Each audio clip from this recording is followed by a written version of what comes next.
Beamy 23. Finally moved out, got my own crappy apartment.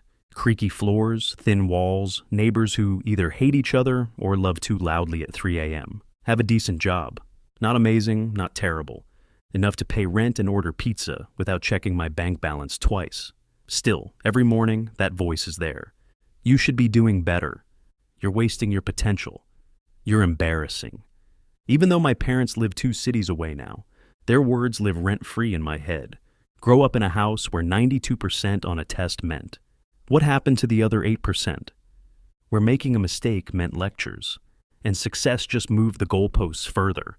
Learn it early not to celebrate, not to get proud, because pride just made the next fall hurt worse. So now, even when I do something good, finish a big project, help a stranger, finally beat that one boss in Elden Ring, my brain goes, big deal, do more. It's exhausting, living like you're never enough, like happiness is something you have to earn, and even then, you probably don't deserve it. One night after work, sitting on the curb with my friend Nate, he's the kind of guy who carries chaos energy in his back pocket, but also the kind who notices when you're crumbling quietly. I vent without meaning to. Spill everything. Parents, pressure. Feeling like a broken vending machine handing out guilt instead of snacks. He listens. Doesn't interrupt. Just throws a crumpled soda can at my head and says, "Dude, you're allowed to like yourself even if you're not a Nobel Prize winner." Laugh it off. But something inside shifts a little. Then there's her. Emma, met at work. Graphic designer with messy hair and combat boots. Laughed at my dumb jokes. Started bringing me coffee without asking how I like it. Somehow got it perfect. Slowly worms her way into my life. Movie nights, late night walks. Texts like, "You're doing your best and that's enough," when she sensed I was spiraling. Small things start to change. I laugh louder without feeling stupid. I tell Nate when I have a crap day without apologizing. I let Emma see me frustrated, not just the polished mask. One night, after a rough week where nothing went right, Emma finds me sitting outside my apartment, head in my hands. She doesn't say anything, just sits next to me, leans her head on my shoulder. After a while, she says, real quiet, "You don't have to be perfect for people to stay." Something inside me breaks a little, but in a good way, like a crack letting light through. Few weeks later, big work project coming up. My first real chance to lead something, not just assist in the background. Pressure building, voice in my head getting louder. Don't screw it up. This is your one shot. If you fail, it means you're a failure. Work days blending into each other, living on gas station coffee and self-doubt. Finally, project day arrives. I double-check everything, then triple-check. Still, things go wrong. The presentation freezes mid-speech. A file didn't save correctly. The client looks disappointed, my face when I feel my stomach hit the floor. Apologize. Boss just sighs. Tells me to go home. We'll regroup tomorrow. Ride home on the bus like a ghost. Headphones in, music too loud, but nothing feels real. Already drafting the email in my head. Dear boss, sorry for being a disappointment. I'll just resign and dig ditches somewhere. Get home.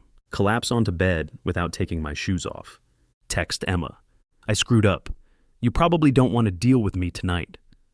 5 minutes later. Doorbell rings. Open door to find her standing there. Hoodie 2 sizes too big. Carrying a bag of takeout.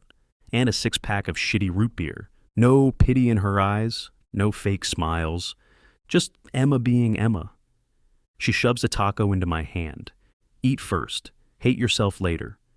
We sit on the floor, eating in silence. Her foot occasionally tapping against mine like a silent reminder. You're still here. You're still you. After dinner, I finally crack. Tell her everything. How I grew up thinking mistakes were fatal. How today felt like proof that I'll never be enough. She listens, really listens, then says something I'll never forget. You're human, not a brand, not a product. You don't lose value because something didn't go perfectly. Leans forward, looks me dead in the eyes. I don't love you because you're flawless. I love you because you're you. First time anyone's ever said that to me, like actually said it. Not in a backhanded, I guess you're okay kind of way, but real. Sit there trying not to cry like a middle schooler, fail miserably. She just smiles and hands me a napkin like it's no big deal. That night, No big speeches, no dramatic music swelling in the background, just a messy living room, half-eaten tacos, bad root beer, and someone who stayed when my worst self showed up. My face when maybe failure isn't the end.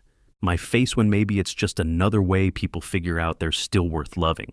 After that night, things with Emma get even better. We start doing little dates, not fancy restaurant ones, real ones. Late night walks to the gas station for slushies, getting absolutely destroyed at mini golf. She's way too competitive. Building the worst looking gingerbread house in history at a Christmas event. Her teaching me to cook something that wasn't just microwavable. We laugh more, like stupid gasping for air kind of laughs. She calls me disaster boy whenever I burn something or trip over my own feet. I call her tiny menace because she's 5 feet 2 inches of pure chaotic energy. One evening, we're at this small, rundown carnival outside town, the kind that feels like it might collapse if you sneeze too hard. She drags me to the Ferris wheel, terrified of heights but too proud to admit it. Halfway up, she leans her head on my shoulder, says, super casual like it's nothing, "I like who you are, not who you're trying to be." Heart does a full system crash and reboot. Don't even know what to say, just grab her hand and hold it tight. She doesn't let go. After that, small things change. I smile more without second-guessing it. Start leaving her sticky notes, too. Today you are legally obligated to be amazing. If bad day, please accept one forehead kiss. One night we watch a stupid rom-com at her place. She's curled up next to me, throwing popcorn at the TV whenever it gets too cheesy. Movie ends, credits rolling. I turn to look at her, and it just hits me. Not like a thunderbolt. Not like a romantic comedy swelling music moment. More like a sunrise you didn't realize was happening until everything around you was warm. She looks up at me, smirks. "What? You look like you just realized something important." I laugh, quiet, a little breathless. "I think I love you." She goes wide-eyed, then soft. Grabs the front of my hoodie, pulls me down, and kisses me like it's the most obvious thing in the world. My face when all those years thinking love had to be earned. And it was right there, free, messy, and real. Few months later, things with Emma are good. Life is messy but good. Start feeling like maybe, just maybe, I'm allowed to be happy. Parents decide to visit, to check on me, also known as to inspect everything and make comments. Spend whole morning stress cleaning. Emma offers to stay, but I tell her no. Still part of me that's scared how they'll look at her, how they'll pick apart every little thing, just like they do with me. They arrive. Mom immediately comments how small the apartment is. Dad glances at my old couch like it's some crime against humanity. Try to brush it off. Offer them coffee. They sit stiffly like visiting royalty. "So," Mom says, looking around, "still working that marketing job?" Her voice sharp enough to cut steel. "When are you going to think about something more stable?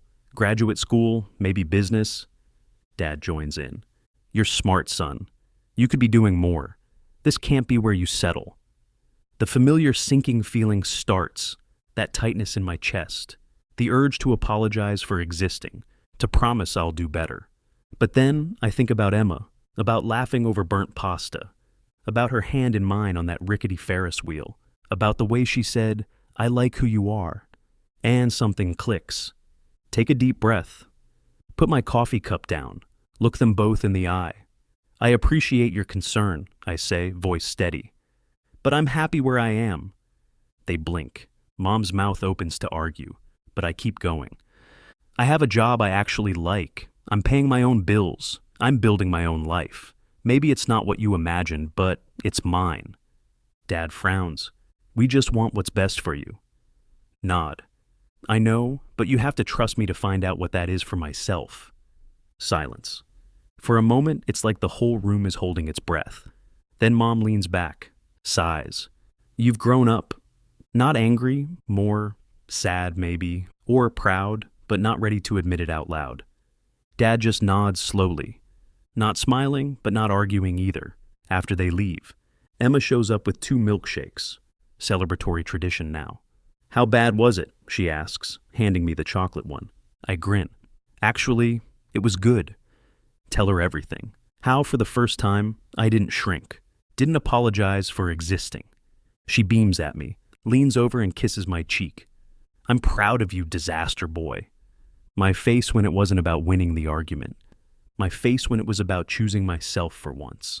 Later that night, after the milkshakes, after the victory of standing up for myself, Emma and I are lying on the couch, lights low, some random movie playing in the background we're not really watching. Her head is on my chest, her fingers absent-mindedly tracing little shapes on my arm. For once, my mind is quiet, no lists of things I should be doing, no inner voice telling me I'm screwing up. Feel safe. And because of that, words slip out before I can stop them. You know, pause, swallow hard. I used to think love was conditional. Emma shifts, looks up at me, silent, patient. The way she always is when she knows something important is coming. Like, if I got good grades, or acted a certain way, or looked impressive enough, then maybe I'd be worth sticking around for. Voice cracks a little. And if I messed up, it was over. Just like that. She doesn't say anything, doesn't rush to fix it, just listens. So I keep going. I still catch myself thinking that way sometimes. Like any minute now, you're going to realize I'm not good enough, that you deserve someone better. Admit it quietly, ashamed even as I say it. Emma doesn't gasp or make a big deal. She just tightens her arms around me, rests her forehead against mine. You don't have to earn my love, she whispers. You already have it. Simple, matter of fact. Like telling me the sky is blue or water is wet. Feel something hot prickling behind my eyes. Not sadness exactly, more like grief for the kid who never got to hear that when he needed it most. We stay like that for a long time, her breathing steady against me, her hands grounding me to this moment. Eventually, Emma pulls back just enough to grin. Besides, she says, bumping her nose against mine, you're stuck with me now, disaster and all. Laugh through the lump in my throat. Lucky me. My face when maybe healing isn't loud. My face when maybe it's a soft voice in the dark saying, you're enough, and believing it.